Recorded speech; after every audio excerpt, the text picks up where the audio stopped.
It is going to be interesting. 15 corners they'll have to negotiate. But first, we need to fire the engines. Let's go for the command. Alabama race fans, are you ready? It's time for those most famous words in all of sports. Please welcome award-winning country music star Sarah Evans to give the command. Drivers, start your engines. The command has been given. Pit techs, let us know, please.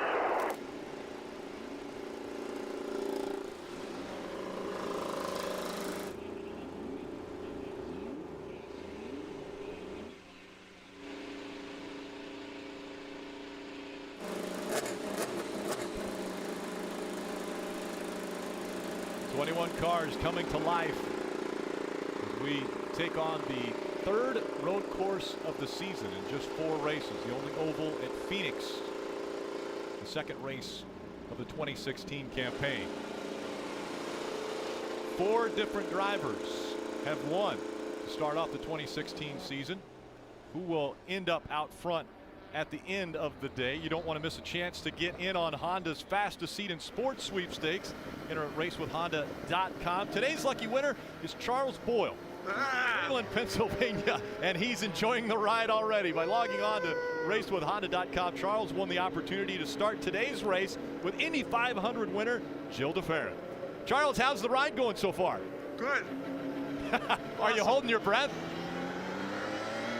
Oh, That's the speed. you're getting up to speed. Did you tell him where you want to go fastest on the track?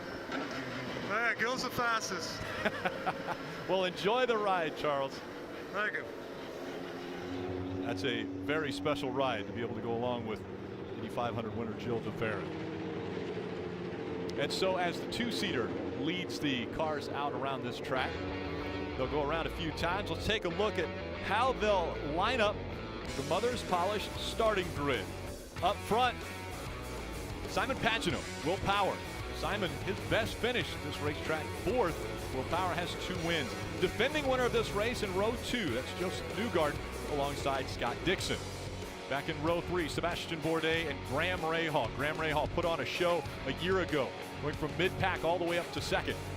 Back in row 4, 2010 winner Helio Castroneves alongside James Hinchcliffe. The Iron Man is in row 5, Tony Kanaan alongside Charlie Kimball. Back in row 6, the top rookie, that's the 3rd race that Max Chilton has been the top rookie qualifying, and Luca Filippi is in the 12th spot. Mikel Aloshin will start 13th alongside Jack Hawksworth in row 7. Carlos Munoz, his best finish at this track, 6th. And Takuma Sato will start 16th there in row 8. In row 9, this is Connor Daly's first start here. Another rookie in the field, 2-time winner Ryan Hunter-Ray, good guy to start next to. Back in row 10, Marco Andretti. The Andretti teams have been struggling as of late, alongside Alexander Rossi, another rookie, making his first start here. And we mentioned Juan Pablo Montoya all the way in the back. 14th, though, is his best finish at this track. We'll ride along with Juan. He will be carrying one of the cameras, starting all the way in the back. We also will be riding along with Tony Kanaan, number 10. He has the NTNT data on board. James Hinchcliffe with the Lucas Oil on board. Graham Rahal with the Steak and Shake on board will give us an exciting ride.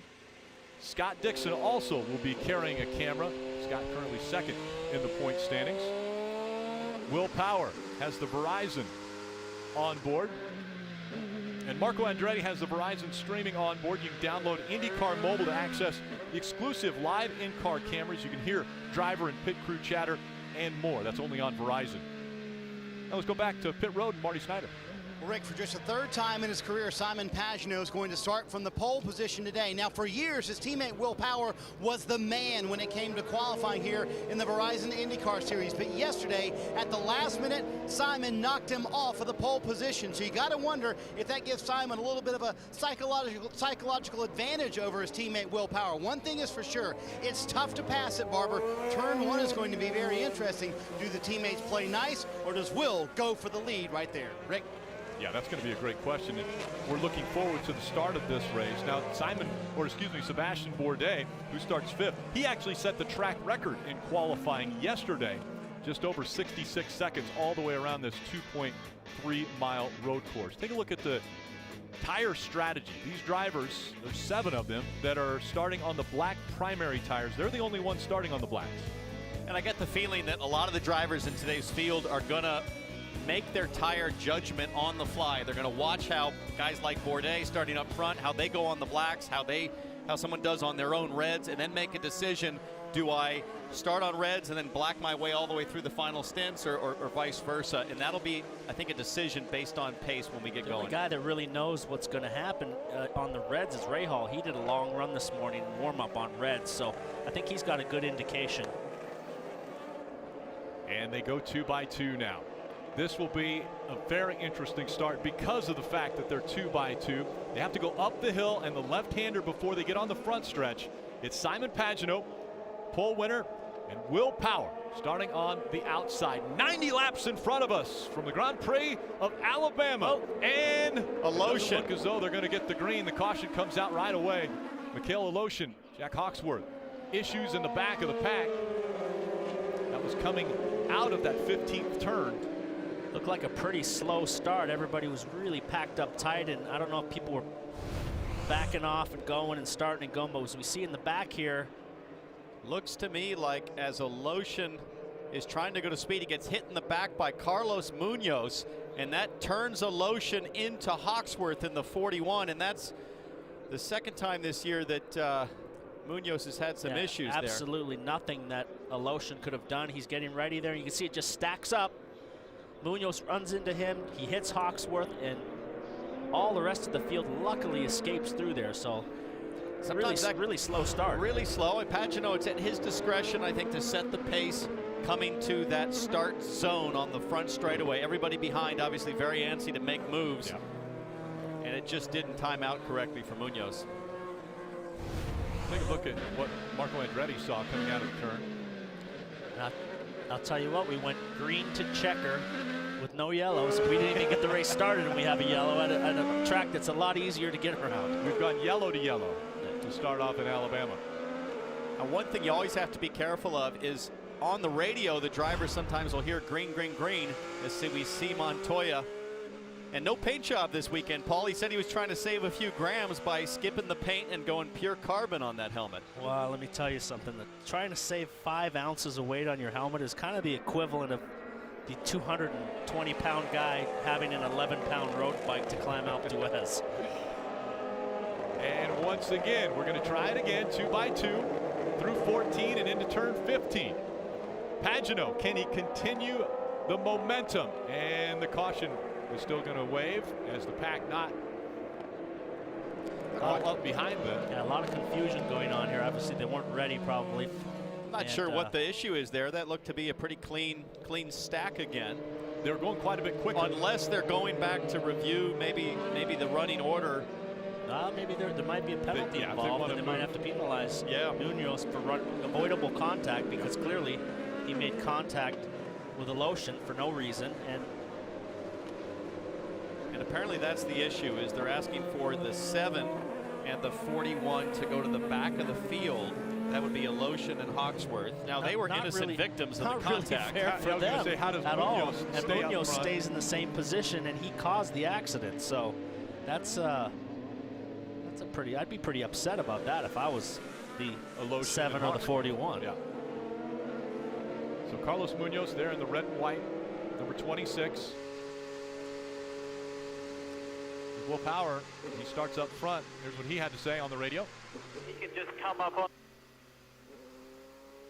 Tell Simon if he can get a jump like that on the start, he can just come up onto the clean line. That gives me the draft.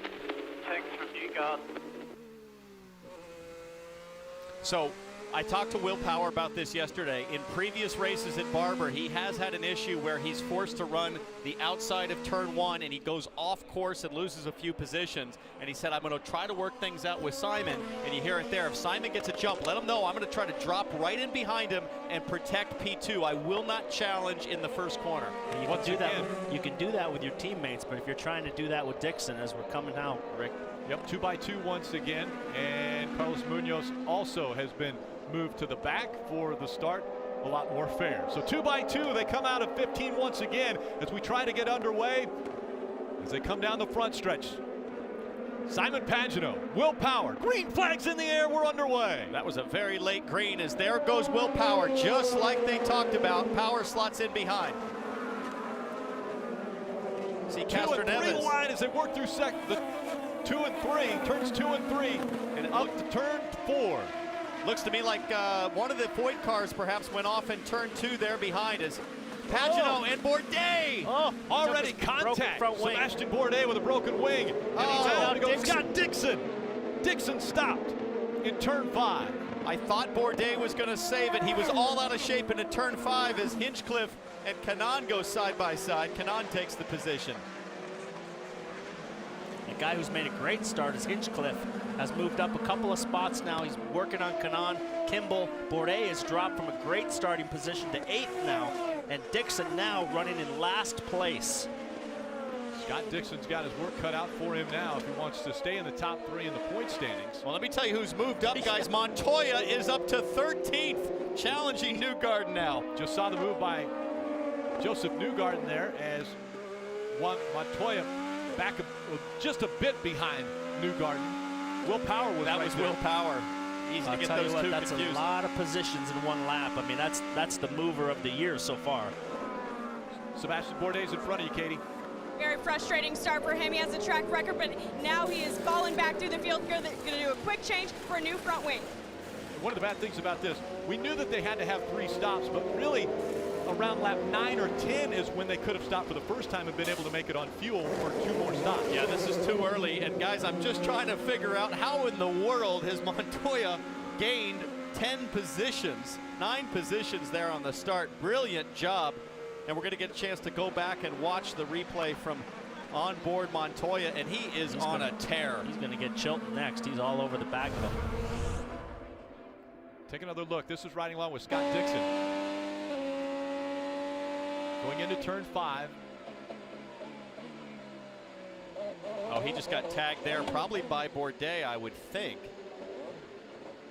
Bourdais with the he's damage. very lucky he didn't get hit by anybody else that was coming around because he was right in the middle of the hairpin. Bourdais slides in on the grass, tags Dixon's back wheel, spins him around. Now all these other cars have to avoid him. He's very lucky he didn't get T-boned and put him out of the race.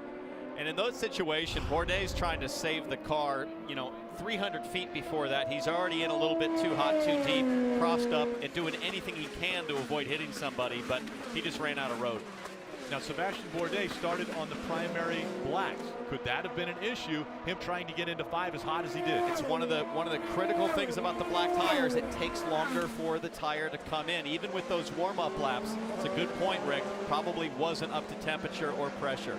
Sebastian Bourdais out front. Joseph Newgarden, winner of this race a year ago, moved up to 2nd. And what an incredible run already for Juan Pablo Montoya. From the start, he has made up 9 positions. Here was the start for Juan Pablo Montoya.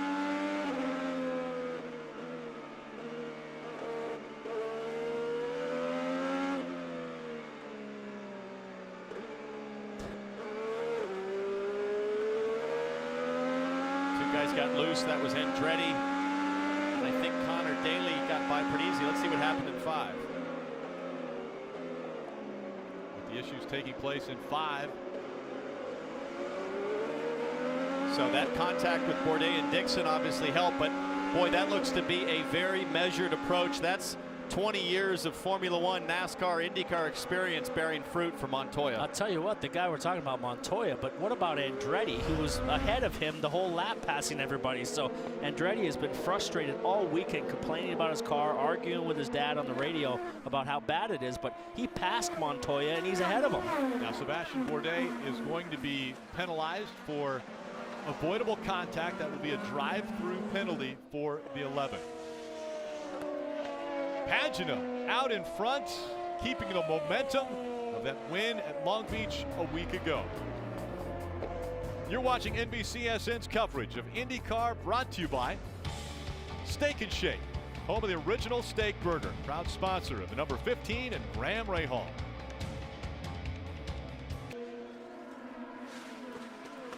And Simon Pagano has put on a clinic early in the Indy Grand Prix of Alabama.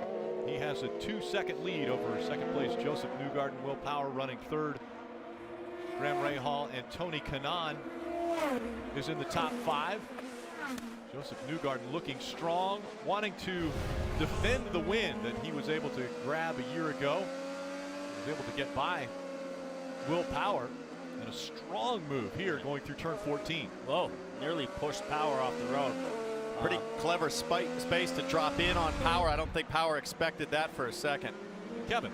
And we remember Joseph Newgarden got that first win here last year, starting similar to that race. He went from 5th to 3rd on the first lap, actually 2nd by the end of that lap, including getting Will Power.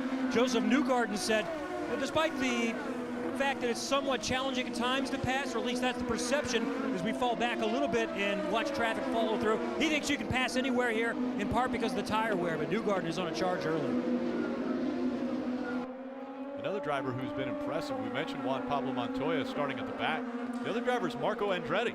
Yeah, we're watching Chilton here. He's got a whole train of cars behind him, so he's obviously holding these guys up because there's a big gap in front of him to the next car. One of the things I'm watching is that right front damage to Aloshin's car. You can see his front wing end fence flapping around. We'll have to see if that stays on. It doesn't appear to affect his pace much right now, but yeah, Marco Andretti had Montoya right behind him. The two of them just funneled straight through the field as everybody was sliding around. Look at that, 9 spots. 9 spots on the first few laps, and very impressive for Marco Andretti. Well, there's nobody that can argue that he's as brave as anybody out there. Some of the starts we've seen him do on the ovals, and now here on the road courses, he's as brave as they get. Just, he's got to really work on keeping it all together through the weekend and just working on the race setup and qualifying better. That was Takuma Sato in the 14 that we saw get off track there at the start of the race. This is diving into 5 again from the start. Marco Andretti and how he's been able to negotiate around these drivers to move up 9 spots already. Slicing and dicing like a ninja. Well, and he went from the lowest qualifying Andretti driver to the highest running driver in the race, passing his teammates Hunter-Reay, Rossi, and obviously Munoz. And right now, we have Andretti scored 10th. Katie? Andretti had an extremely frustrating start to the weekend, even at one point calling it demoralizing, but the team threw everything but the kitchen sink pretty much at it last night. Marco very happy today. Thanks, Katie. Pagano has a little over 2-second lead over Joseph Newgarden. Will Power has dropped back to 3rd. Graham Rahal up to 4th. Tony Kanaan is 5th. I'll tell you who's having a strong race right now is Rahal and Charlie. Charlie made a great start here. He got around Hinch. Charlie Kimball, and as he was making the pass, when he goes into turn 8, Charlie Kimball is, I think it was that fade as he left the hairpin. Let's watch here. Kimball's on the outside. Now Charlie has the position. Is that the old Scott Pruitt fade? Do you think they called him for a blocking penalty and make him give up the position? Because he's squeezing over, and finally Hinch had to get back out of it. Yeah, but Kimball has the position. Kimball's inside and they're side by side. Kevin, what do you know? Keep an eye on this. Hinchcliffe was just told about 30 seconds ago they're going to make him give the spot back. So according to what the 5 team is saying, James Hinchcliffe is going to get that spot back on Charlie Kimball. Problem he has is he's already left Hinch. He's already 20 car lengths down the road. So now he's going to have to slow down and back up to him. And let Hinch by, but Hinch has got another car right behind him, so he could lose 2 positions. Another thing to keep in mind is the evaluation of blacks versus reds in this early stint. Rick, you made the point earlier, and I think we're seeing it here. The black tires do not appear to have any superiority in the first half of this stint. Kimball pretty easily rim-shotted that hairpin corner to get around Hinchcliffe. Kimball on the red tires, Hinchcliffe on black. So there could be a crossover coming as we get into the second half now of the stint and the tires wear more. And once again, the penalty will be served. He'll have to back up behind Hinchcliffe. Out in front, though, Simon Pagenaud continues his domination in the IndyCar Series. Barber Motorsports Park, you saw Luca Filippi on pit road now. Alexander Rossi also has come to pit road. Busy pit lane right now. He pulls out in front of Sato. Sato coming in. Dixon is now in. Let's go to Kevin Lee. Takuma Sato coming in, going from scuffed reds, sticker reds this time. Also a front wing adjustment should be coming. There it is, and he's away while they're still on the front wing, Marty. Kevin, they told Scott Dixon it was Bourdais who wrecked him in turn 5 on lap 2. He had no comment, and then Mike Hall told him, race our race, don't worry about it. Sticker blacks, primary tires for Scott Dixon. We'll see where he cycles out. He cycles out right with Bourdais, then this could be a problem right here. Side by side, Bourdais on the inside. Dixon able to get by him. I think Bourdais knew the better not to race him. Bourdais was on hot tires. It should have been no problem for him to overhaul Dixon, but I think he saw Dixon, knew the mistake that he made, and just gave the position to him as a courtesy. I'm surprised how quickly the black tires came in there for Dixon straight out of the pits as we see Montoya come to the box. Juan Pablo Montoya heading on pit road now. Marty. And guys, Ryan Hunter-Reay is also coming down pit road with Juan Pablo Montoya. They're going to put on sticker red tires for Juan Pablo Montoya, who's gained 11 spots since the start of this race. He's very happy with the chassis. We'll see what those red tires do. Also, Ryan Hunter-Reay leaving pit road with the red tires as well. Stickers for him also. I'll tell you what, I saw that timing on Montoya's car was a 6.1 second pit stop. Not sure we've seen anything quicker. It's a short fill, though. Remember, on the fuel, they've only gone 15, 16 laps, so the fuel is generally what you're waiting on, but if it's a really short fill, those tires have to be quick. They were. Yeah, the cars hold 18 gallons of fuel. One of the fuel men told me it takes right at 8.5 seconds to completely fill these cars. Now, keep watching, folks, because this is where things start to get interesting. We've got different strategies we talked about, really wide fuel windows. So guys that are pitting, on 15 or 16, they're going to go 3 long stints to finish. Somebody like Pagenaud, we'll see if he tries to stretch to 24, 25 laps before his first stop. If I'm Pagenaud, with how well his car's been working all weekend as Andretti comes in, Paginaud's just pulling away, so he's just on cruise mode. Marco Andretti has improved the most positions of the field. He said his front tires are going away, so he's just going to get fresh Firestone tires and Sunoco fuel. Meanwhile, Max Chilton, a rookie, this team just told him he needed to relax. He's very frustrated with complaining about downforce, so they're going to make an adjustment and send him back out. Interesting that Chilton takes blacks off and puts blacks back on. So a little different than some of the front runners. And the rules for the tires, they will have to use both compounds. So just once. Just once, but they will have to use blacks, they will have to use reds. Those are the primary and the alternates. Coming out just behind 41 of Jack Hawksworth. And now as the pit stops continue to cycle through, Pagenaud has yet to come to pit road. The top 9 have not been on pit road yet. Whoa. And way off track. Went for it on the outside. He was on hot tires. They were both locked up. Chilton was locked up. They both pushed off wide, and I think whoever was behind them got by both of them. Here comes James Hinchcliffe. Kevin. James Hinchcliffe started on the primary Firestones. He's going to a scuff set of softer alternates. He went a couple of turns of front wing. Looked like just one turn, maybe 2.5. And Hinchcliffe is back out with Sunoco fuel, Marty. Elio Castroneves said the primary tires were falling off at about a lap 11 for him. A quick stop for that bunch. They put on scuffed red tires for Elio Castroneves, who had some understeer. You see his teammate Juan Pablo Montoya going by, and one turn of front wing to tighten that car up a little bit. You want to talk about a quick pit stop. Hinchcliffe's stop was 5.8 seconds, 4 tires and fuel. James Hinchcliffe at this racetrack, his best finish 6th. That was back in 2012. Trying to improve upon that today. Coming Back down the front stretch, race leader Simon Pagenaud in the 22. And I've been watching the pace, Rick, of Simon Pagenaud. About 10 laps in, as Power hits pit lane, Pagenaud dropped to 109s. Now he's in 110. So those tires really slowing him down. Marty? You see Will Power and Tony Kanaan coming down pit road right now. Kanaan said those reds fell off about the same time that Elio Castroneves said the primary tires fell off. For Will Power, it's going to be sticker black. So scuffed black tires for Will Power leaving pit road. You see Kanaan still here. He has sticker black tires going on. A little bit of a longer stop for that 10 car. Power already back on the track. Here comes James Hinchcliffe, the first one of the leaders to pit. It was an impressive stop for James Hinchcliffe.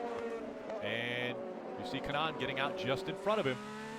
Kanaan's on blacks, though, and they're going to be cold and have to get the pressures up. I don't think Hinchcliffe's going to be close enough to make a move, but he should be able to close this gap in the next few corners. At least here in 5. He's got Montoya now behind him, so Montoya has been the huge mover. He's gotten by-end ready, Kanaan, and now he's right up to 9th. So this guy's having one heck of a run. It's amazing to watch how strong this guy, after all these years from the start of his career to now, it's always been the same.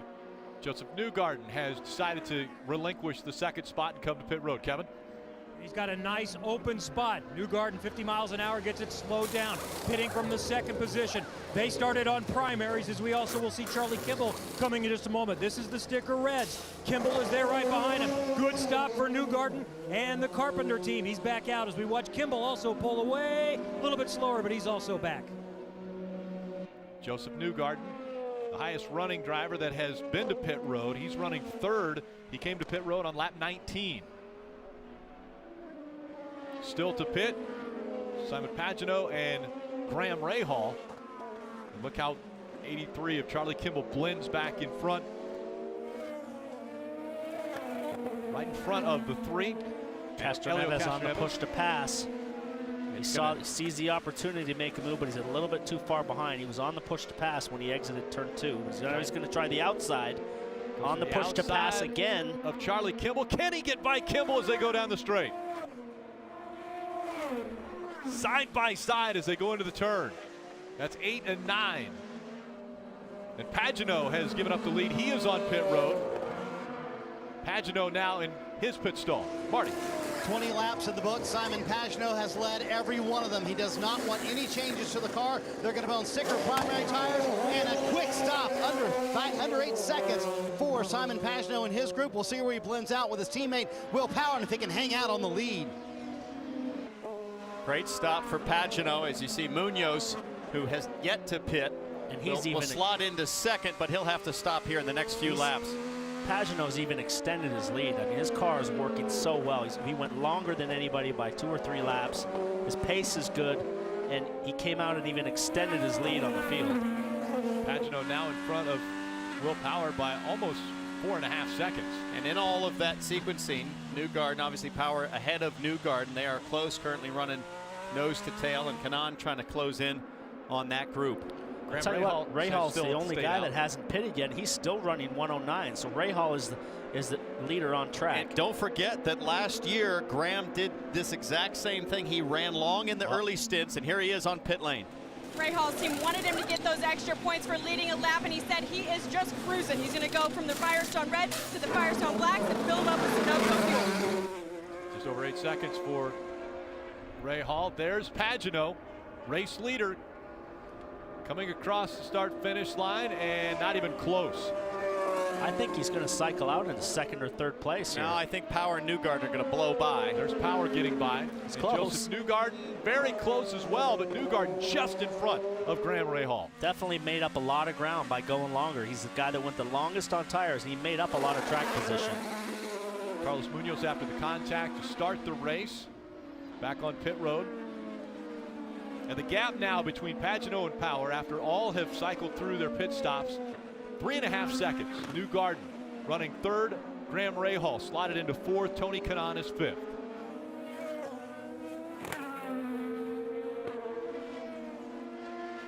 Carlos Munoz once again was on pit road again, back out on track. Pagenaud still leading the field around Barber.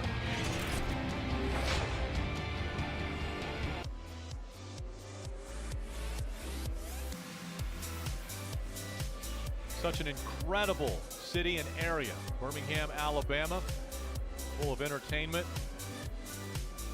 and history. And an incredible racetrack in Barber Motorsports Park. Beautiful museum there, 84,000 square feet being added to that facility. 24 laps complete of 90, 66 to go. We could see drivers coming in around lap 36 to 39 again, being able to make it on just one more stop after that, but already different pit cycles for different drivers. Pagenaud stayed out almost the longest of all the drivers. Graham Rahal was the longest to stay out on the track. He led 2 laps, but then right back to Pagenaud out in front. Hinchcliffe having a great stop, running 6th now. This is how you win races. You win a lot of these races with your crew, and when you can pull off a 5.8 second stop like these guys just did, that's incredible work in the pit lane.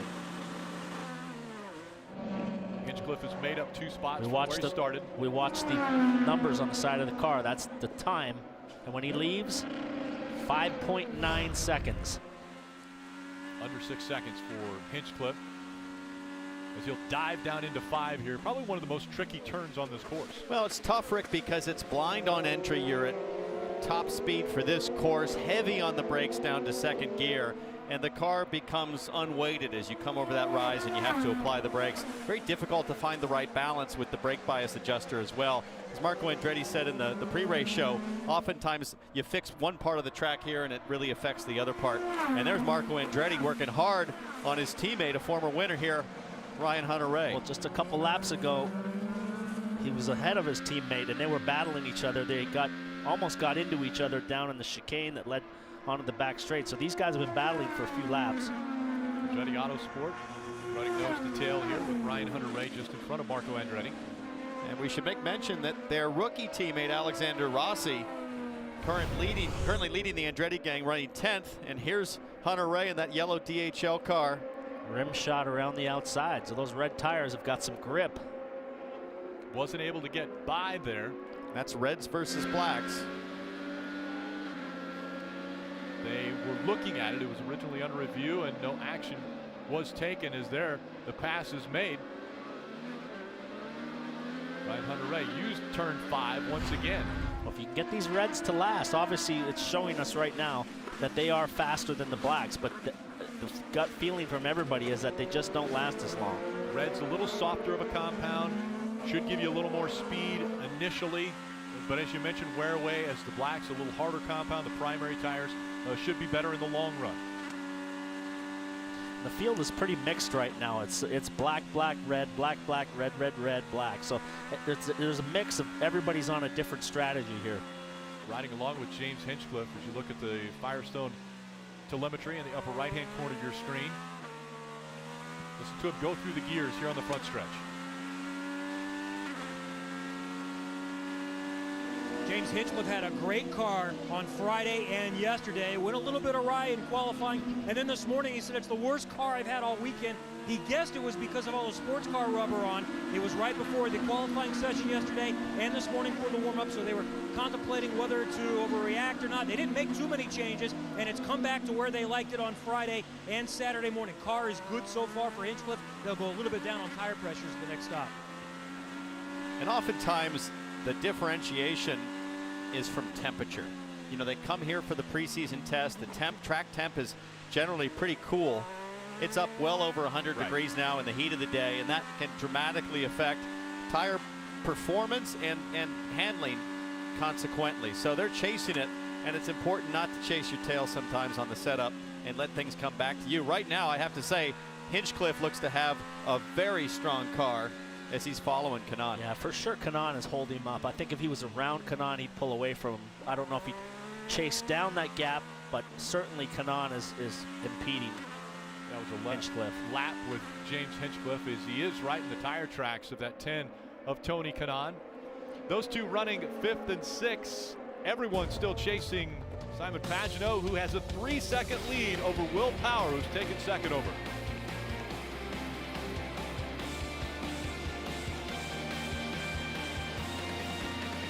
As we see looking back on James Hinchcliffe from Tony Kanaan. Hinchcliffe not able to get by Kanaan, but there's a pretty good sized gap in front of Kanaan. Looks as though he's starting to hold up a few more drivers. Yeah, everybody's starting to stack up there, making up lost ground behind Kanaan, but that's allowing these three guys, you see Newgarden and Rahal, they continue to open their gap now on Tony Kanaan and his buddies following. Kanaan running 5th, Hinchcliffe 6th. Juan Pablo Montoya in 7th. How about that? From the back of the field to 7th. Yeah, a lot of time to go. We're only a third of the way into this race, and Montoya's carved through 60% of the field already. So if he can get by these two guys, for sure, he can close the gap to those guys with a yellow. Could be looking at a podium. Marty. And earlier in warm-up, Paul and I were noticing something. Juan was getting as close to cars as he could, and Paul, I did ask him about that. He said, yep, that was intentional. I want to know how bad that wake would be from another car because I wanted to come through the field as quickly as possible. Obviously, he learned a lot, made up all those spots. As he told me, we're going fishing today. I'm casting out a line every time I come back off pit road, and we're reeling in as many cars as we can. But that is one thing to keep in mind, isn't it, Paul? That turbulence you get from those other cars certainly affects you when you're behind the wheel. Well, I think it's going to be turbulence from aero, Marty, but also tire wear. I haven't ever seen the marbles start to accumulate this early in a race at Barber, and you can see them there on the track surface. Now the stints get longer. The first stint, some guys 14, 20 laps. Now they're going to have to go 20 to 24, 25 laps to finish this race. It's going to be a handful as they get towards the back half, and look at it there. Look at the accumulation of spent rubber spit off. That is. And that hurts you big time, especially if you're trying to pass somebody, Paul. Certainly, you got to get offline. You got to drive through all of that, and when you drive through it, it sticks to your tires, and you get to the next corner, and it's like, it's exactly what it is. It feels like you have marbles under your tires. Joseph Newgarden, winner of this race a year ago, driving for Ed Carpenter, and let's hear from Kevin. And Ed Carpenter, the team owner, will be back in the car at the Indianapolis 500. What are you hearing from Ed about the car, from Joseph about the car so far? I'm not in the car yet, but he's doing a good job. You know, it's really tricky today. The rear tires are going off pretty quick for everyone, so just trying to see what we can do with the Penske guys in front of us. You know, we're on a little bit different tire strategy. We're hoping to be able to take advantage of the reds early in that stint. Didn't quite happen, so we'll just see what we can do here through the next pit cycle. There are a lot of choices with tires. You're learning from what Joseph has. What are you learning from everybody else about which way you want to go? I mean, it's interesting. Through the first stint, reds seem to be better than blacks, and you know now kind of the trend looks like blacks are hanging in there pretty good, and as the track changes. So we'll see. You know, there's a lot of race left. Ed Carpenter, Joseph Newgarden still running in third where he started. Impressive run for Joseph Newgarden. We welcome those of you that have been enjoying the NASCAR race. Carl Edwards, congratulations, winning at Richmond just moments ago. We've got a great one here with Simon Pagenaud out in front. After winning the pole, he's been able to hold off some hard charging from Joseph Newgarden and Will Power. Graham Rahal, Tony Kanaan, the top 5. Hinchcliffe just outside of that top 5, trying to get by Tony Kanaan. As Pagenaud has been dominant after winning Long Beach a week ago. For the first time, he has won that historic race and now won the pole for this race and out in front. Marco Andretti in the 27, that red and white car going through the turns. Right behind him, Takuma Sato. White, blue, and red. And with about 5 to 10 laps until most of the field has to pit for the second time, the drivers are going to be thinking about, all right, which compound do I want to bank on now? What do I need to do on my in and out laps? Marty, have you heard any chatter down there with the front runners at Penske about what they might do? Well, it's funny. I heard Tony Kanaan get asked that question. He said, hey, do you want used reds or new blacks on this next stop? He said, I think I want new blacks, but you guys can see a lot more than I can. I'm going to leave it up to you guys to make that decision, but that's a big call. And you know it, Townsend, from the race last year. Do you take on the red tires? Do you take on used red tires, black tires, or used black tires? A lot of debating to be done in these final stops. Back for more from Barber Motorsports Park, including the next stops. Welcome back to Barber Motorsports Park and the Indy Grand Prix of Alabama. Out front, Simon Pagenaud has led 34 of 36 laps complete. Graham Rahal the other 2 out front. Will Power, Joseph Newgarden, Graham Rahal, Tony Kanaan, the top 5. Looks like, Rick, we might be getting an answer to the tire question there, as Rahal was all over the back of Newgarden. And now we're on board with Montoya who continues his charge. He's up to 7th, Kevin. Actually, let's go to Robin. Robin, you ruffled some feathers maybe there with the interview before this race started with Juan Pablo Montoya. Impossible to ruffle his feathers, Rick. He's unflappable. But what's funny is, before the race, he says, thank God we only come here once a year. This isn't like NASCAR. We got to run here twice a year because I just don't know how to get around this place. I don't like it. It's a beautiful racetrack. I'm only glad we're here one time a year. And I said, well, why don't you do something about it at the start? And I say he pretty much did it. He absolutely did it. His best finish at this track is 14th, and already he's running 7th. And Montoya may have an issue with his shifter. Let's listen into his radio. Steering wheel looks to be operating properly. As mechanically here, there's like a rubber or something got behind the shifter that is very mushy. And guys, what was going on is Juan had said for a couple laps, something is wrong with my shifter. It won't get into gear as crisply as it would before. And then they said, well, it's working fine here. So you heard the back end of the conversation. He thinks perhaps a piece of rubber got behind the paddle shifter, Townsend. That's got to play havoc when you're trying to shift gears like that. He said he almost has to kind of jam it in gear because it's mushy, as he described it. Well, it's an electronic switch, but it has a mechanical, it's a mechanical lever that you actually click, but all you're doing is trying to click a switch, and it's got to feel very strange because normally it has a nice clicking feel to it. Crisp feel. Well, there's lots of rubber flying off these tires. As we were watching Montoya, you could see a piece of rubber fly and land right on the camera, right in the center of the lens. So it is a possibility. Chasing down Joseph Newgarden. Rahal.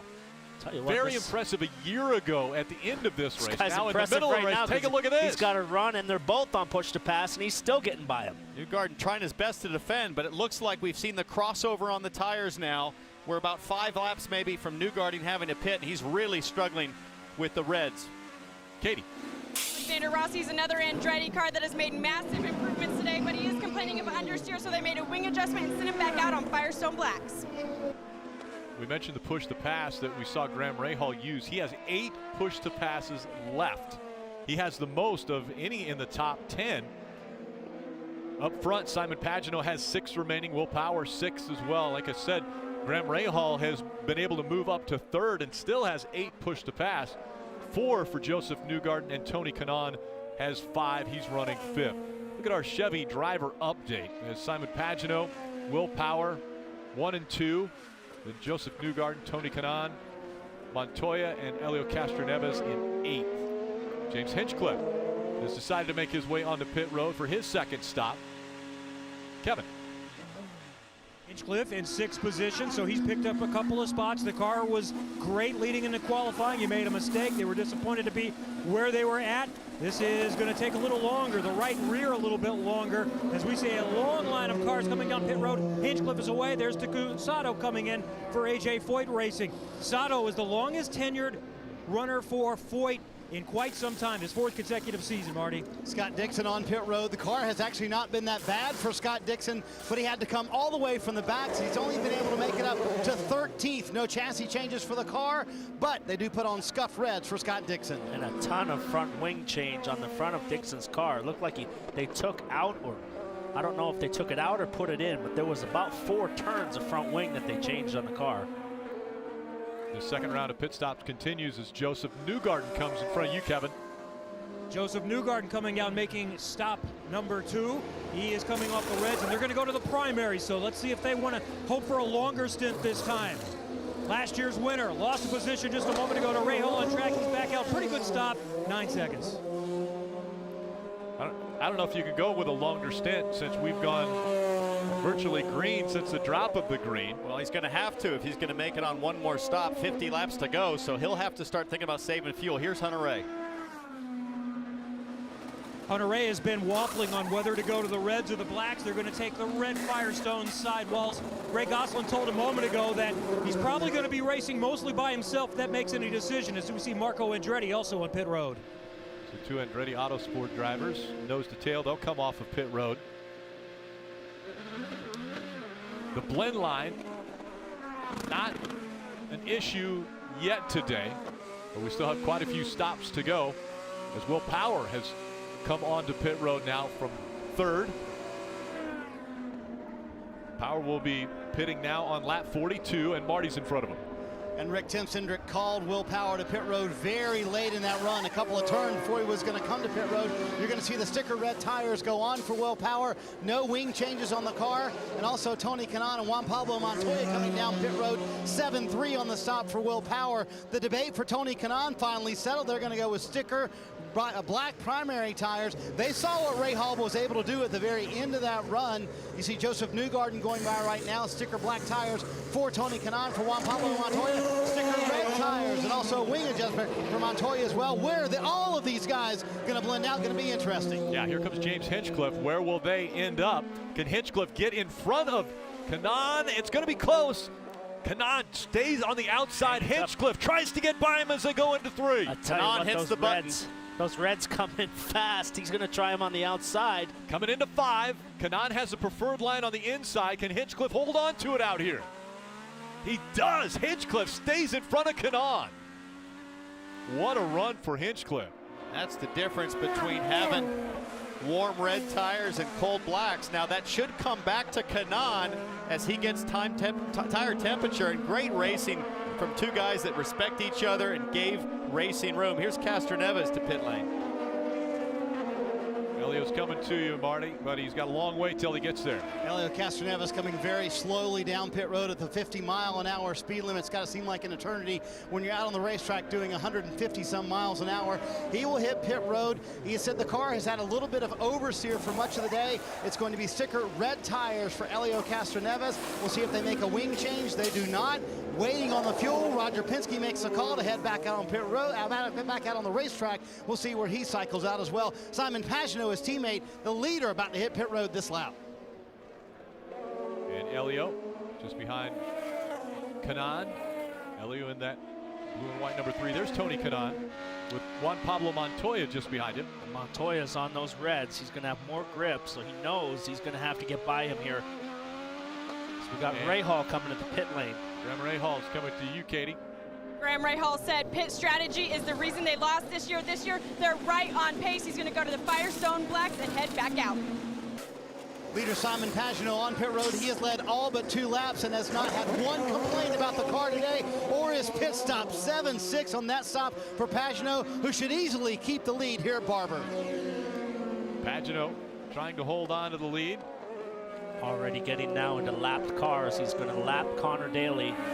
So now he's got some traffic. So this could help Graham Rahal because he pitted with him. And I think Graham Rahal has moved up into 2nd place now. 46 laps until the end of this race. You could break it into 2 segments now. 23 laps. That's really 2 pretty good little stints that they'll have to be on. Yeah, some of these guys pitted at lap 40, like Newgarden, Dixon. That's 50 laps to the end. You're going to have to do 25 and 25. So, maybe hoping on a yellow to try to cycle back to the front, and burn more fuel. I think that was actually Connor Daly unlapping himself by staying out. Elio able to get by Tony Kanaan. Now did they move the crossover? The crossover doesn't work. Tony Kanaan stays behind Elio. And Tony Kanaan has burned 8 of 10 push-to-passes so far in all this action, desperately trying to hang on to spots until those black tires start to be an advantage. Joseph Newgarden only has 2 push-to-pass left as we have a lot of laps to go. Certainly what we're seeing right now, Townsend, in the short haul, the reds are faster. Right out of the box, they're faster. As the run goes on, they fall off and the blacks get better. So it's comers and goers is what we call it. Yeah, well, speaking of that, one of the gaps we've been watching is for the leads with Simon Pagenaud had about 3 to 4 seconds over Will Power. Now that's dropped down to this, less than a second. And here we go. Here's Power on reds, Pagenaud's on blacks. So he's closing the gap now to Pagenaud, so he's got to make this happen and get up there and get a chance at him. The gap now just a second. Simon Pagenaud with 5 push-to-passes. They call them overtake. Or Will Power, he has 3. Another thing to keep in mind is that Power pitted on 41, Pagenaud on 43, so Pagenaud probably has a little more fuel to use to get to the end of the race. If Power's going to make it happen, he knows it needs to happen early on in this stint.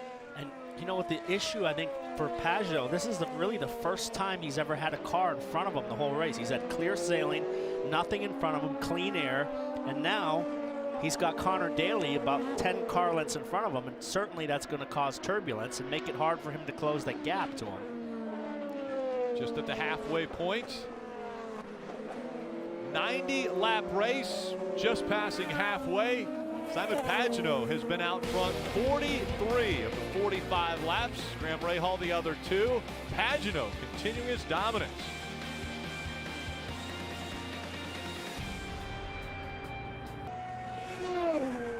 Welcome back to the Indy Grand Prix of Alabama from Birmingham, Alabama, and Barber Motorsports Park. Pagenaud still has just over a second lead over Will Power, but Pagenaud may be questioning the tires that are on his car. We listened into his radio moments ago. The reds go off, that's why we went to blacks. Yeah, but the blacks are a lot slower. No, they're not. Not after 4 laps. So as we listen to his crew chief, Kyle Moyer, who's team manager, he's one of my team managers at Team Green. He says that the Reds have a 4-lap advantage at the beginning of the run, and after they stabilize, the blacks will be fine. And right now, Simon Pagenaud should feel comfortable because he has been out front and really no one has challenged him. At the very beginning, or the attempt at the beginning of this race, it got a little bit hectic in the back as they came out of turn 15, but once it was underway, it was the 2 of Juan Pablo Montoya who was very impressive once they got going. But when they were going into turn number 5 after the start of the race, that is the 11 of Sebastian Bourdais getting into the 9 of Scott Dixon and turning Dixon around. A penalty issued to Sebastian Bourdais. Then it was Joseph Newgarden with an impressive run, able to get by Will Power. Newgarden moved up to 2nd. Power was back to 3rd.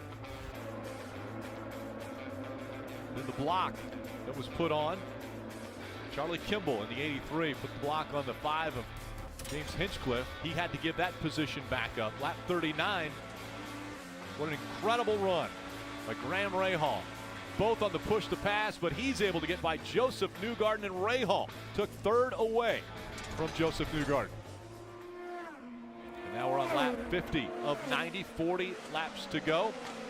Simon Pagenaud out in front, still with just a 1-second lead. As we go through the field, we'll start with Barney Snyder. Rick, you know, Simon Pagenaud told me on Friday, things are flowing for me maybe better in my career than they ever have right now. In my head, everything is going perfectly. And for a little support this week, he has his mom, Sylvie, in from France. She takes in about a race or 2 every year. She came in on Wednesday unannounced. A happy surprise for Simon Pagenaud. His teammate Will Power hanging out in 2nd place right now. You think there's no points pressure on Will Power since he missed the race at St. Pete? He told me no, we still want to win this championship. We just have to gain some points on the guys in front of us. Tim Cindric told him on the radio, hang out there, take care of the rear tires. Maybe we can have a shot at Simon in a little bit. Katie? Graham Rahal told me that he re-watches old races while he works out to try to learn what he could do better in the next race. When he watched Barber from 2015, he only wishes he would have pitted earlier when he was stuck in traffic. Then he would have been closer to Joseph and could have won at the end. So look for them to stay on conservative strategy all day. Katie, Joseph Newgarden has been as high as 2nd after starting 3rd, running in 4th position right now. They just told him he's gaining about a 10th a lap. They're happy with the car right now. Behind him, we'll find James Hinchcliffe. He's worked his way up to 5th. The car is much better this stint. He really likes how the front end is feeling. They dropped the air pressures a little bit last time around, so Hinchcliffe has an opportunity to keep moving forward, Marty. Juan Pablo Montoya has gone, Kevin, from 21st to 6th. Started last, he's up in the 6th position, and the myriad of issues, not only starting last, they've had shifting issues all day long. And he told me earlier this week, we learned last year we got worse as the weekend went along. This year, they're exact opposite. They're running very well here on Sunday. Elio Castroneves in the 7th position. On the last set of tires, Roger Penske told Elio they had a blister on that set. He said, how was it at the end of that run? He said, terrible. He said, take care of it on this run to make sure we don't have that on this run. And Tony Kanaan back there in the 8th position. He said his car has been terribly inconsistent all weekend long, but it's much better today. A little bit of understeer for TK, but that's about it, Katie. Charlie Kimball has hung out quietly around 9th position all day, and he said that's about the way the rest of their season has gone too. He's 10th in points, but hasn't had any particularly good results. They've been extremely consistent, and that 9th matches up with that. Kevin?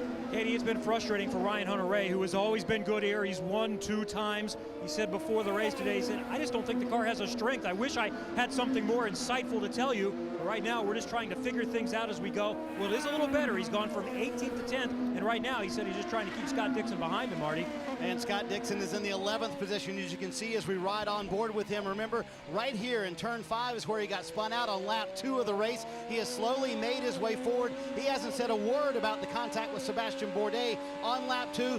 Progress slowly for Scott Dixon coming back up to 11th. Katie? Marco Andretti had a horrible start to his weekend, but statistically, this is one of his best tracks. Only Scott Dixon, Will Power, and Simon Pagenaud have better average finishes than Marco, and Marco really taking advantage of that today.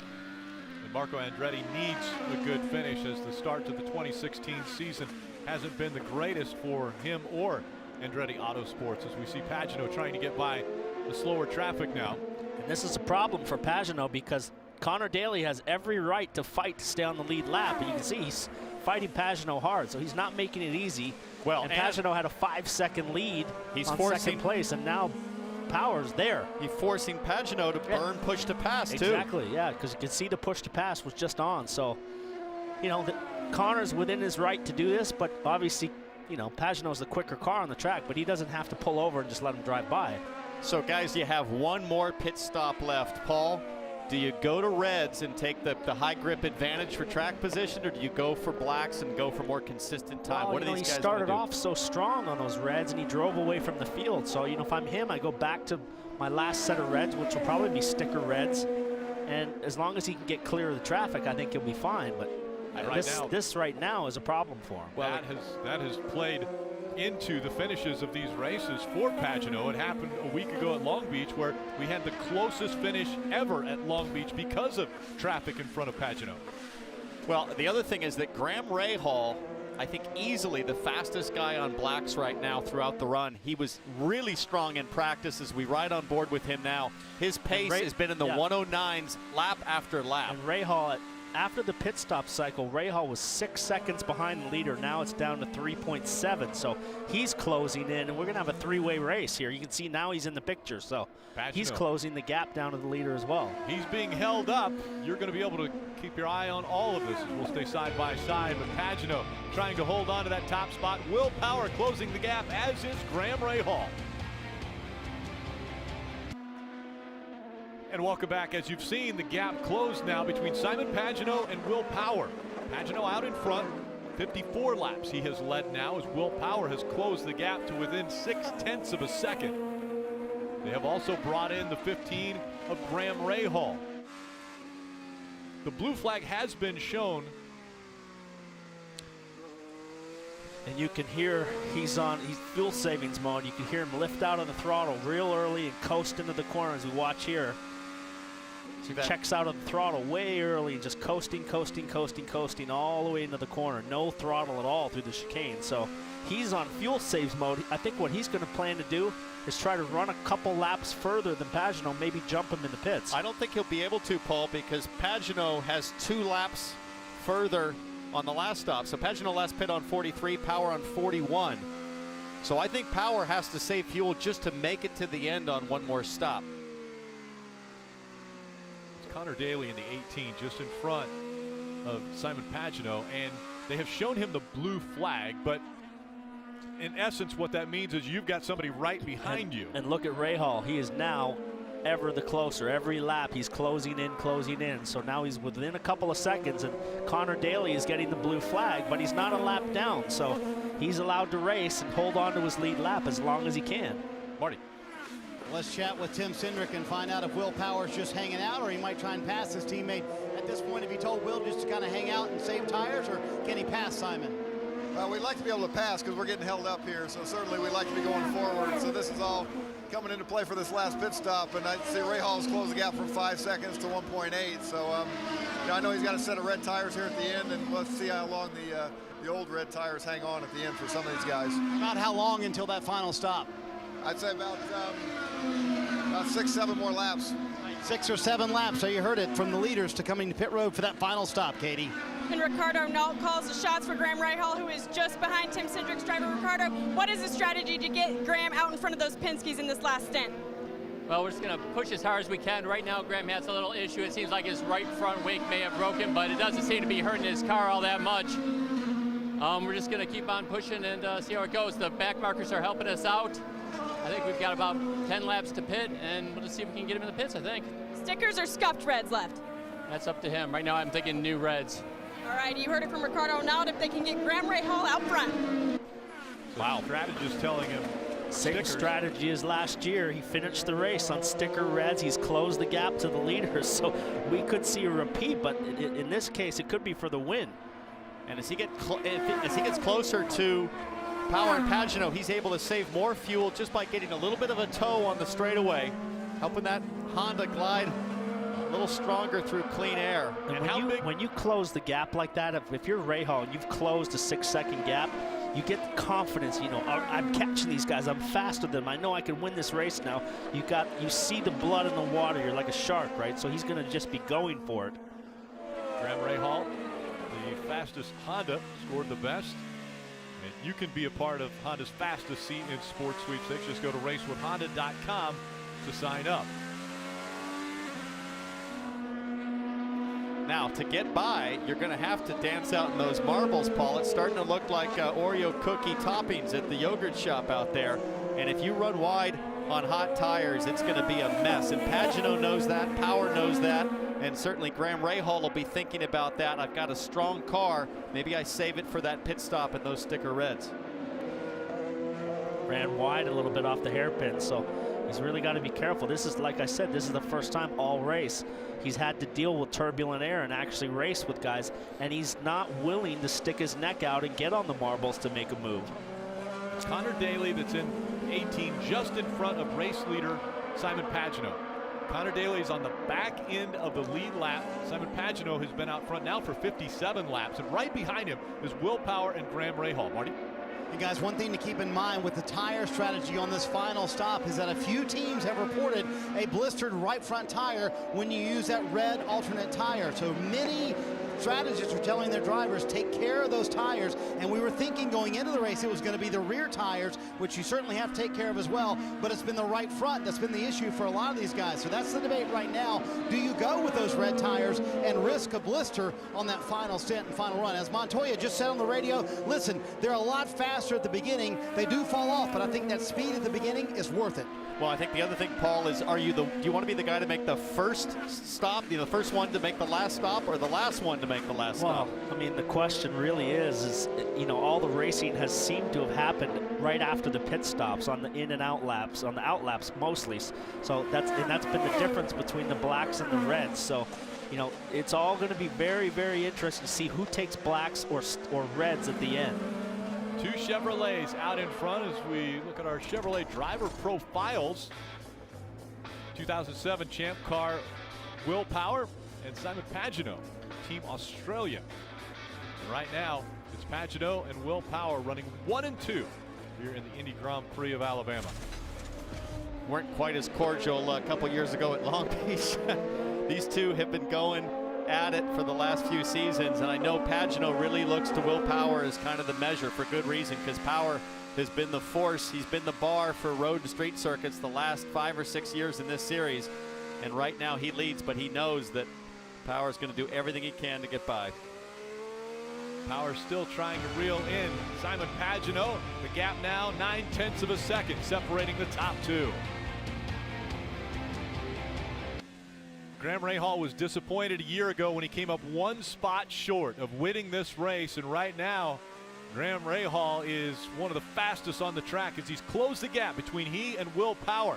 That's a fight for second as they both continue to chase after Simon Pagano leading. Still, Pagano can't get around Connor Daly. Connor Daly has been able to hang on to a lead lap position. And now we are 26 laps from the finish, about to be 25. Somebody's going to duck into pit lane here, probably on the next lap, and try to be the first ones to get back into clean air.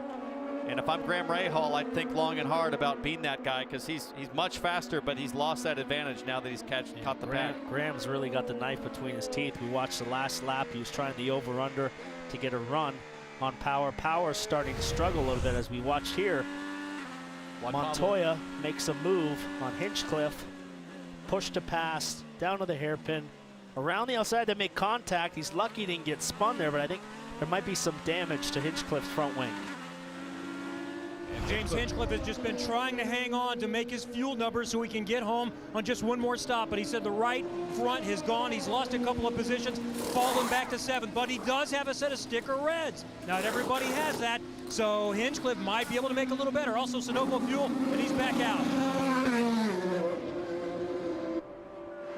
Scott Dixon coming down pit road. He finally made his way into the top 10, but it's been a struggle of a day. After starting 4th today, high hopes for the day. In warm-up this morning, he was one of the best cars on those primary tires, but then got spun on lap 2 in turn 5. You see Dixon coming down pit road for his final stop of the day. Looks like it'll be primary tires going on for Scott Dixon. Will Power also coming down pit road from the 2nd position. We'll see what happens here, and they are going to make the call for primary tires for Will Power. So that's a bold move. We expect a lot of the teams to go with the red, softer, quicker tire, but we have seen all day long that these primary tires are better at the end of the run. So Will Power pitting a little bit earlier, seeing these primary tires will get him the win here at Barber Motorsports Park, waiting for that long fill of fuel.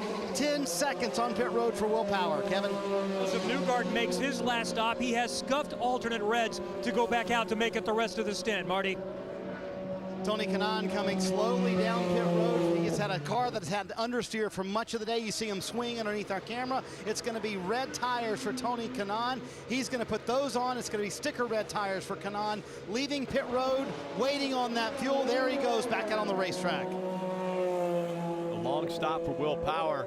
That is probably going to hurt his chances of being able to get a win. Right now, Pagano's got to go. He's got a clean track now. He's got to lay down some fast laps, Townsend. Here comes Rahal. This is the chance for Rahal to jump Power. Graham Rahal smells blood in the water as he closes the gap on the Penske's. You heard the call from Ricardo Nall earlier. They're going to go with sticker reds and fill it up with Sunoco fuel. And he's going to be racing Pagano, who's in his box. Close. Pagano on pit road. Marty. Simon Pagano, the leader, coming onto pit road here. There was a big debate about whether to go with red or those alternate tires, the primary tires. We'll see where he cycles out. He beats Graham Rahal. It was indeed the red tires. See if his teammate Will Power catches up any ground at all. Looks like Will Power's going to cycle in, maybe in 3rd, guys. Connor Daly still in the mix with the leaders. He's got to get, Rahal's got to get by him, but he is past Power now in the pits. The difference is Connor Daly is now a lap down. As we see Castroneves make his final stop, Connor Daly is officially a lap down. He's between 1st and 2nd place. Now the officials might intervene. Here comes Hinchcliffe racing Castroneves. The thing I noticed on those 2 pit stops, we see these 2 guys getting after it. I think that Pagano is on used reds and Rahal's on new sticker reds. So that could be the difference on the longer haul here.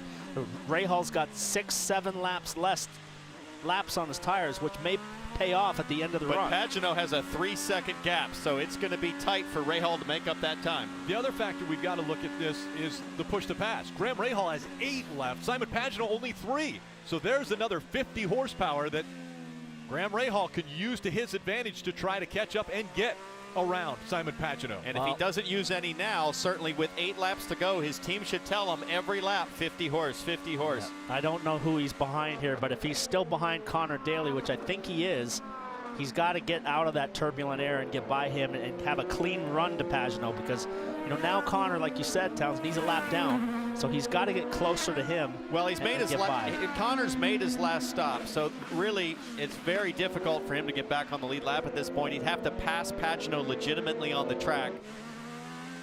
Graham Rahal running 2nd now because of the long pit stop for Will Power. Will Power drops back to 3rd. Rahal 3 seconds, a little over 3 seconds behind Simon Pagano right now. And the car of Connor Daly in between Graham Rahal and Simon Pagano. And right now, Pagano is opening up a gap. So that turbulent air off of Connor Daly's car potentially already affecting Graham Rahal that far back. because the gap was at 3 seconds. It's almost 4 seconds now. How aggressive can Graham Rahal be with fuel? Can he go hard with fuel because he's got upwards of 25 laps that he's got to go on one stint? Well, he's I think 24 laps to the finish, and I think he can run full rich. The biggest issue is going to be turbulent air if he cannot clear Connor. Will Power, after that long pit stop, back now into third. Joseph Newgarden fourth. Juan Pablo Montoya, after starting at the back of the field, has made his way all the way up to fifth. Take a look at Will Power's stop. Guy on the rear tire had a problem, but still waiting on fuel, so a little bit slow on the rear tire, but the fuel is the issue. So, and I promise you, Will Power is not liking these black tires at the start of the stint. He's lost about a second a lap to Pagenaud and Rahal so far, and Pagenaud continues to open up the gap. 4.5 seconds now to Rahal. You know, the problem Rahal's gotten is now he's got Connor, he's got turbulent air, so it's hard to close. And Connor's pace is fast. It's not like Rahal's all over him and can't get by. He's got 20 car length lead on him, so it's not like he can just pull over and move over and let him go by. Let's listen in to Graham Rahal. This is what he had to say on the radio just moments ago. Please go out, Connor, for help. Copy. Generally speaking, coin doesn't help much. Mine heavy lived in my stepdad's house for free for 2 years. You can always use that. If the guy lives in your stepdad's house for free for 2 years, I believe that's a pullover penalty. Just please give me the pullover. These guys have grown up together as kids. They, you know, they're both their dads raced together, and they basically grew up in the paddock together. So how's that for dollars over dimes? Yeah. Pullover card. Would you please use that? Graham Rahal finished second in this race a year ago. Wants to improve on that by 1 spot, but he's going to have to get by Simon Pagenaud, who's out front. And at Barber Motorsports Park, I'm sure that the 15 of Graham Rahal would like Simon Pagenaud to get stuck in that spider web and maybe come back to him a little bit, because right now Pagenaud has a 4.2 second lead over Graham Rahal. And he's doing everything he can to get by the lap car of Connor Daly, threatening homelessness. Yeah, that's right. He's closed the gap now. He's closer than he's been since they've left the pits, but he's not close enough for Connor to just say, I'm just going to move out of the way and get on the, what do you call that, the Oreo cookie mix on top of the, yeah, you know, right the problem here for Connor is, we're like, okay, I get out of the way, and then I pick up all this crap on my tires, and then you'll be hanging on for dear life. So it's not like it's easy to get out of the way. Graham Rahal still with the 8, push to pass in the bag. At this point, I would think you'd have to start burning them. You've got to make a move, and we're told that Connor Daly might let him by here. Let's watch. Going into 5. He backed off to let Good him go opportunity by here. And sure enough, around goes the 15. Again, Connor Daly a lap down, one lap down cars, and so Graham Rahal now nobody in between he and Simon Pagenaud. Well, he's got a long way to close the gap. It's 4.2 seconds. So now, with that kind of a gap, Pagenaud can really just kind of maintain his tires. The guy that we're worried about here is Power. He's on the blacks that last longer. So, but here's the thing. Pagenaud is now caught Sebastian Bourdais, and Bourdais is not a lap down. Bourdais is still on the lead lap, and they have more of a right to fight to stay on the lead lap if a yellow comes out. So Graham Rahal has the horsepower in the bag with push to pass, so he could catch up very easily here. Yeah, not only Sebastian Bourdais, he's got 3 or 4 cars in front of him, so he's got a whole train of cars to get by, and that's all of these guys don't want to finish a lap down. This is going to give a great opportunity for Graham Rahal to close this gap. It's 4.3 seconds now that Simon Pagenaud has the advantage over Graham Rahal, and a great move there by Sebastian Bourdais. See Bourdais. Well, the over-under here is as the other car, the 19 car, comes back on him. So these guys are racing for position and not even thinking about Pagenaud. Oh, I got to move over for Pagenaud. They're busy racing each other. Well, and Simon Pagenaud is thinking, I want to get by, but also please don't wreck and bring out a yellow. I don't want this thing to close back up, because then I've got to deal with Rahal, my teammates Power, and even Juan Montoya, who's worked his way to 5th. Montoya would love a restart right now. Incredible story for Juan Pablo Montoya after starting at the back of the field, already up into the top 5. 16 laps to go at Barber. And correct me if I'm wrong here, Townsend, but I don't think Pagenaud's really going to stick his neck out. He's not a guy that's going to take a big risk with these guys, and I think that's going to allow Rahal. Rahal's already visibly closer than he's been. I think you're right. I mean, what's the risk-reward benefit for Pagenaud, especially with the way the marbles have built up offline? Remember, no yellows this race. The officials have had no chance to sweep. He might go for it here, so we'll see. Pagenaud on the push to pass, trying to get by Luca Filippi in the 19. He passes him at 5. And now he has a buffer. But how many push to passes does he have left versus Rahal? He'll have 2 left after this one's finished burning up. Graham Rahal still with 8. Sitting on 8, and the laps continue to wind down. When will he go to the push to pass to try to close the gap? Well, certainly with 8 to go, you'd be crazy if you didn't start burning it once a lap. Maybe he'll wait for 4 to go and start using 2 per lap. But he'll need it to get by Filippi. We'll see if he can take advantage of that other traffic that is slowing down Simon Pagenaud right now. Pagenaud was able to get by Filippi, but there's quite a few cars still in front of that 22 of Simon Pagenaud. Well, certainly it's not going to be as easy work for Pagenaud as it was to get by Filippi. Bourdais will make it much tougher to get by because, you know, he's a pretty tough guy to get by, and he races hard, so, and doesn't want to finish a lap down to the leaders, so it's going to be harder for him. Well, everybody in front of Pagenaud is fighting not only for position, but for the chance for a yellow to come out and for the whole field to stack back up. And with the amount of marbles on the track, there's no way that can be cleaned up in time. So if we did get a restart, chaos could ensue, and you could go from Bourdais at 18th to a top 10 very easily. Restart, you could get spun around at turn 5 like Dixon did at the start. So this race is not over by any means. Only 3 cars not on the lead lap. Luca Filippi, Connor Daly, and Max Chilton. And Rick, remember the pre-race, we were talking to Simon Pagenaud about being aggressive. That's how he's gotten to this championship lead so early in the season with the win and the 2 second-place finishes. And that was something he vowed to himself before the season started, that he was going to be more aggressive all the time. Restarts everywhere, that was going to be his MO this year. So I don't think he's going to back off at all. And that's kind of the mentality you have to have, isn't it, Townsend? If you want to win a championship right now in the IndyCar Series, you've got to be aggressive all the time. No doubt. He learned that from Will Power, certainly, who takes every race as an opportunity to win, doesn't care much about points. The gap that used to be 4.3 seconds between first and second is now down to under 2.8 seconds. Graham Rahal closing the gap on Simon Pagenaud. Graham Rahal is on a tear. Rahal has closed the gap between he and Simon Pagenaud. Pagenaud now trying to hang on to that lead as he's been stuck behind Sebastian Bourdais, but it's Graham Rahal with 8 push to pass remaining as we have just 11 laps to go in this race. And Bourdais just let Pagenaud by. His front wing is broken. I can see right here that Graham Rahal's front wing is broken right there. You see it flapping up and down. So his car is not optimal, but he's still closed the gap. Look at that wing, Townsend. And I don't recall any contact for Rahal. Maybe that just failed, or maybe a piece of debris hit it. Marty.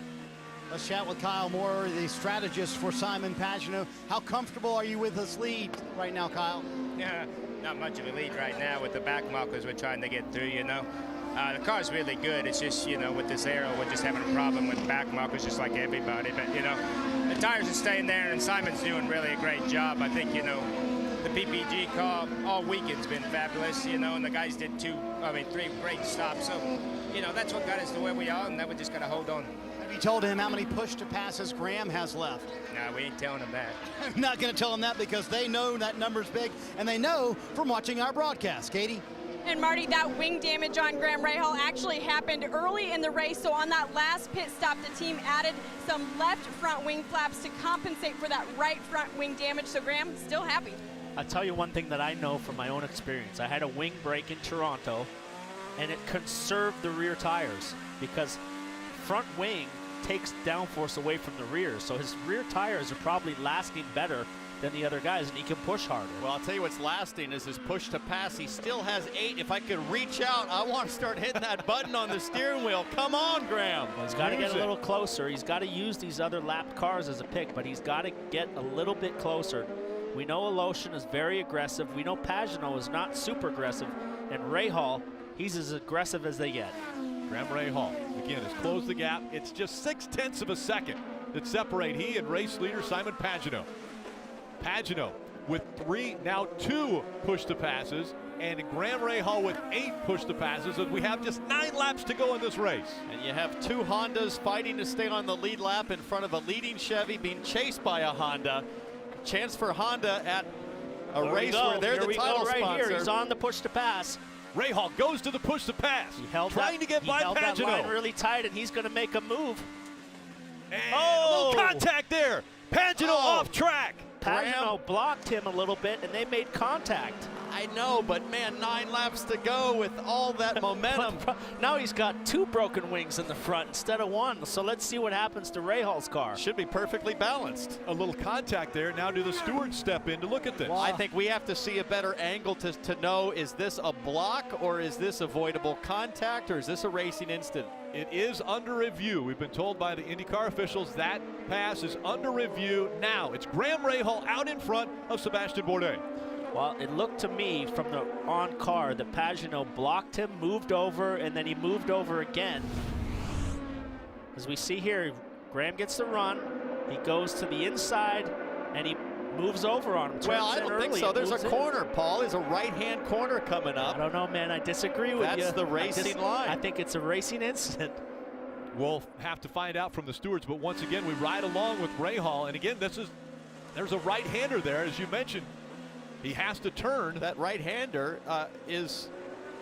demands the right-hand side of the track. Pagenaud was out of room to leave any room. He can't go wide through there. Rahal wasn't far enough along. I think it's a racing incident the way it looks to me. Rahal pops out. He has the spot. Yeah. And now Pagenaud comes down on him. I think Rahal had to be further along. And listen, I don't fault him for trying. He has every right to try to make that pass, but at the point that it was left front to right rear, that was the end of the racing line. At that point, Pagenaud had to try and make the corner. Well, we debated last week whether these officials were going to make a call, so it's on them. We're going to see if they're going to make a call or not. Now, I disagree. I think it was a racing incident, but well, we'll see what they say. Now Graham Rahal's in Pagenaud's shoes. He has lap traffic. He has to try to get by, and Pagenaud has an opportunity to come back on him. Pagenaud's only got 2 push-to-passes. Rahal still has 7, so he's got some buffer with some speed. Able to get by Aloshin. And that was huge for Pagenaud. Huge for Pagenaud to get by Aloshin without much of a struggle. Now they come up on Hawksworth. Jack Hawksworth will be the next car that Graham Rahal will come upon. Yeah, Pagenaud's got damage to his rear bumper pod. You can see his rear bumper pod's broken. It's flapping around a little bit. Definitely they touched there, but Graham Rahal has a broken front wing. He's hit it on both sides, so. Now if Pagenaud can get to Rahal and nerf him off, does that cancel the review? I don't think so. Nice try though, Townsend. 2 rights don't make a wrong. Or what is that? 2 wrongs don't make it right? When did you get all make it right? Graham Rahal out in front now. A year ago, finished second.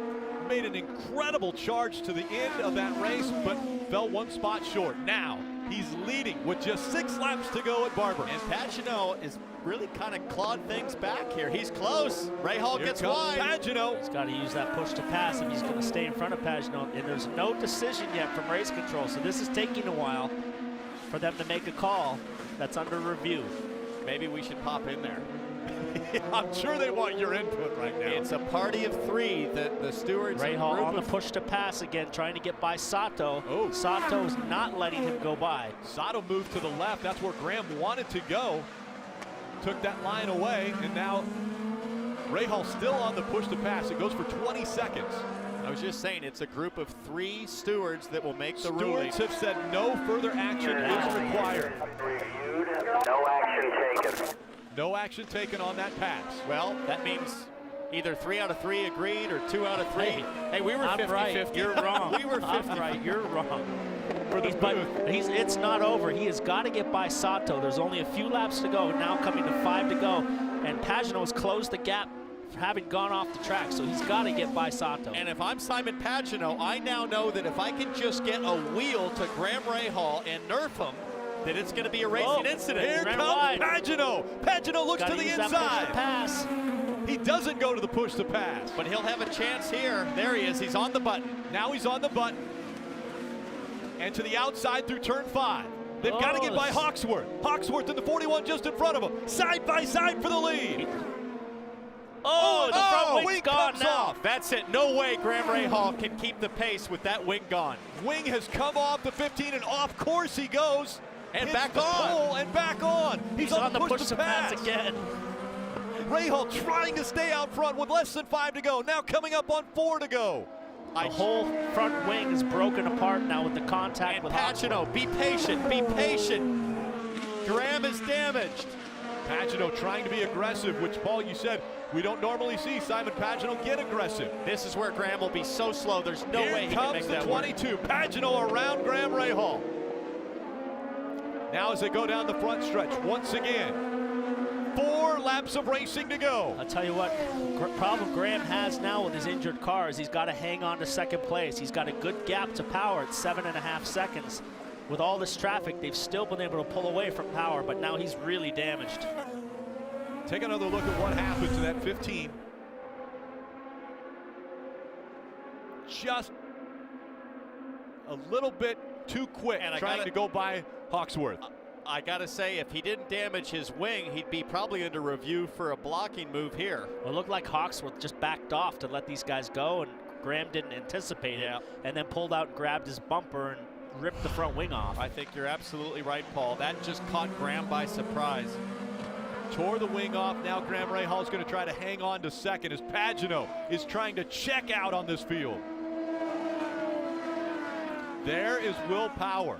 He is back about 6 seconds behind Graham Rahal, but closing that gap. The problem is he's only 3 seconds behind Graham, and he was 7 the last lap, so he could close really quick. You can see if he can keep all these lap cars behind. Oh, a little contact there between Aloshin and Hawksworth. I don't think Graham's going to be able to do it. He is 4 seconds, maybe 3.5 seconds off the pace per lap. Now, how about all those marbles? Look at Felipe, I think, gathering that all up on the front straight. This is going to be a mess at the finish. 3 laps to go. Graham Rahal. You know, we've been talking about earlier the blisters on the tires. You lose the front wing, you're going to be sliding the front tires more. The wing is flapping. There might be a point when the series says you might have to come and pit. He has to remember to use the push to passes. Don't let the damage distract you from taking advantage of the horsepower you still have. Wings all over the track. It was his, and there he was avoiding. He's on the button, so he's doing the right thing here. Burn up the horsepower, try and hold on to a podium finish. Right now has second. Will Power in third. But again, Will Power he's back virtually about now 3 seconds has behind. no front wing. He's got no outside flap. The inside flap, the left and right, both of them are broken. So he's virtually has no front wing on the car. You drove half your career like that. You're an expert. I don't think I ever finished on the podium with no front wing. We're about to see if Graham Rahal can do just that. 2 laps to go. Simon Pagenaud out in front. He now has almost an 8-second lead. After the damage to Graham Rahal's front wing, Rahal is falling back. Will Power is closing the gap still. Just about 2 seconds separate the two. I tell you what, the job that Graham Rahal is doing to hold off these other cars. Yeah. Look at Newgarden is now in the frame all over the back of Power, so he's closed the gap. But the job that Rahal's doing just to stay on track, I can't tell you guys how hard this is to do. Well, and you have to feel for Graham. I mean, that contact was absolutely just a surprise. One driver trying to be courteous, and Graham just didn't know it was coming. And it's a mess on the racetrack, guys, between the debris and then all of the clag that's built up offline. Less than 2 laps remain from Barber Motorsports Park for Simon Pagenaud.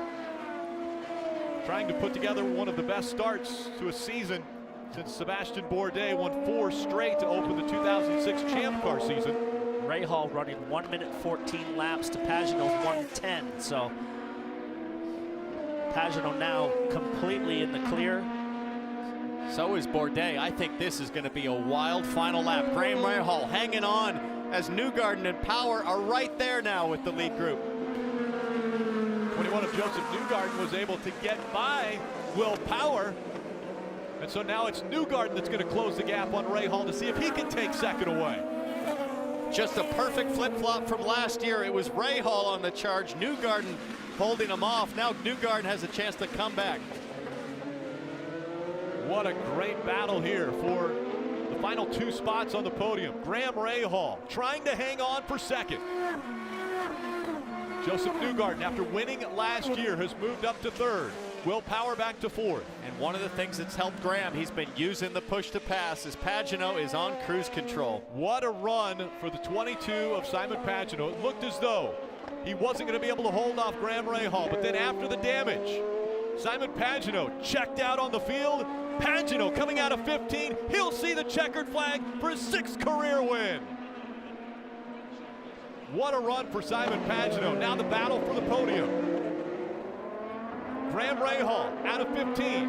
He's going to be able to hang on. What a run he has made without a front wing. Rahal will hold on for second. Newgarden will end up third. That is mighty impressive for Graham Rahal to hang on to that car. And when the sun shines on you like Pagenaud, it looked like it was all over for him when Rahal touched him and he went in the gravel. And how about Montoya from dead last to finish top 5 in a race with no yellows? Again, amazing. The only time we saw a yellow was before the green flag even came out to start the race. And Pagenaud now on a roll. Momentum. We always mention it. When you talk about racing, a guy can get on get the momentum going. And sure enough, Simon Pagenaud has done just that. You can hear his girlfriend say emotionally they can't call that cheating. I don't think anybody accused Pagenaud really of cheating, but great drive. An amazing run. You're watching NBCSN's coverage of IndyCar, brought to you. A familiar sight, the 22 of Simon Pagenaud in Victory Circle. Let's go there now with Marty Snyder.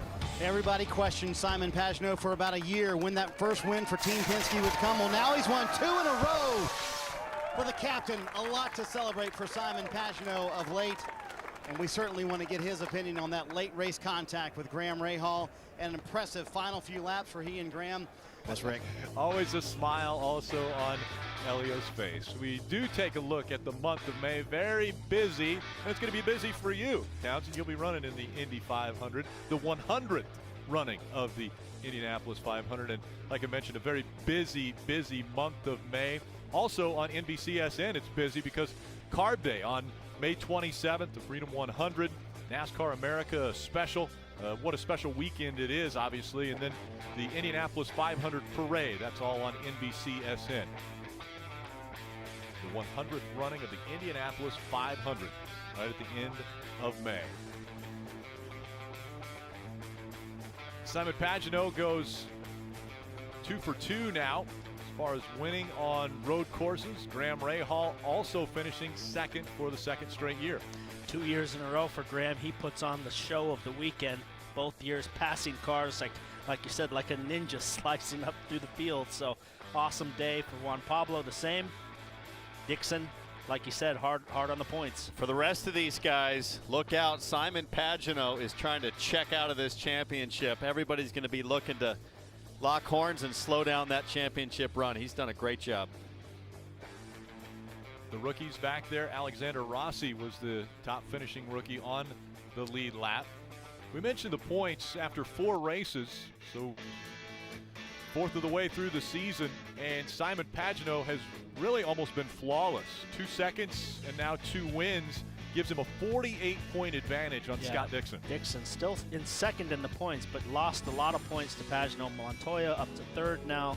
Graham Rahal now steadily moving up with this solid finish today, up 3 positions in the points. And how about Newgarden at a track where he won last year to have another great result, another podium.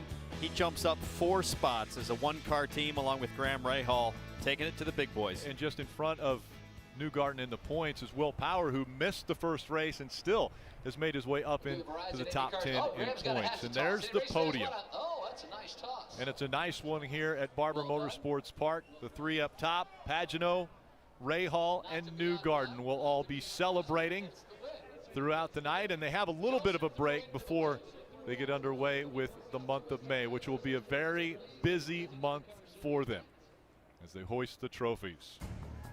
Coming up next on NBCSN, Game 6 between the Florida Panthers and the New York Islanders in the Stanley Cup playoffs. More than likely it'll go overtime. Be sure to join us Friday, May 27th at 11 a.m. Eastern for all the fun of Carb Day from Indianapolis Motor Speedway. For more information on the Verizon IndyCar Series, log on to NBCSports.com. Congratulations, Simon Pagenaud, back-to-back wins in the IndyCar Series.